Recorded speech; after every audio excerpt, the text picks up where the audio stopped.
You probably think you'd spot propaganda from a mile away. Most of us assume we have a built-in radar for authoritarian messaging, and that we are immune to being manipulated by blunt fascist iconographies staring us right in the face.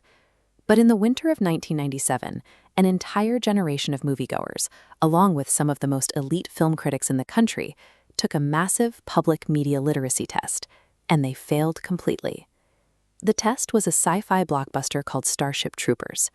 Audiences bought their tickets, grabbed their popcorn, and happily consumed what they thought was a generic macho space adventure about Marines blasting giant bugs to pieces.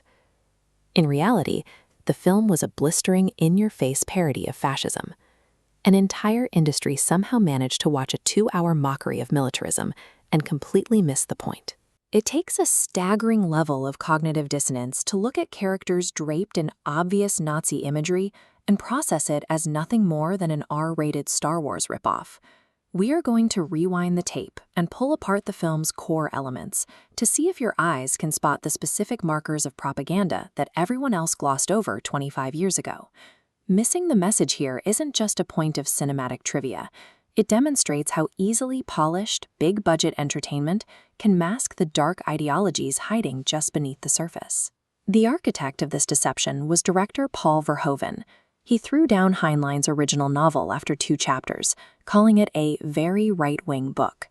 Verhoeven didn't need to read about extreme nationalism. He grew up under actual Nazi occupation in the Netherlands.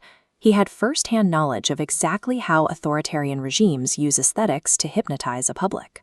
That experience fueled his explicit goal for the film, to construct a pristine, perfect fascist world, purely to mock it, and prove that such a society is only good for killing. The cinematography borrows from a specific historical playbook, using backlit, low-angle hero shots to mimic Leni Riefenstahl's 1930s Nazi propaganda films. Casting followed a strict symbolic rule. Actors had to be blonde, white, and arrogant. On screen, they move and look like human versions of a 1930s recruitment poster.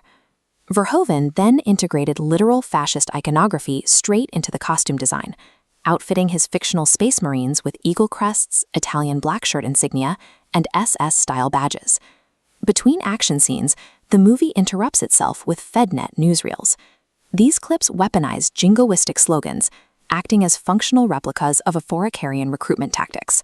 Immediately after these cheerful recruitment segments, the movie cuts to troops getting brutally dismembered. The timing is absurd. Soldiers cheer enthusiastically and then instantly suffer horrifying, graphic deaths. This extreme juxtaposition was designed to force the audience to stop cheering and ask, are these people crazy? If the satirical indicators were this blatant, why was the joke lost on the public in 1997?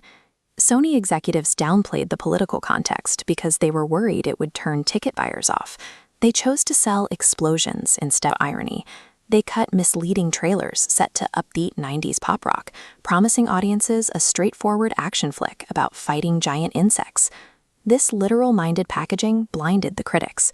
Respected reviewers took the hyper-masculine gloss at face value, complaining that the movie was one-dimensional and lacked intelligence. The studio's refusal to market the film's underlying ideas blindfolded the public, proving that packaging dictates how a message is perceived.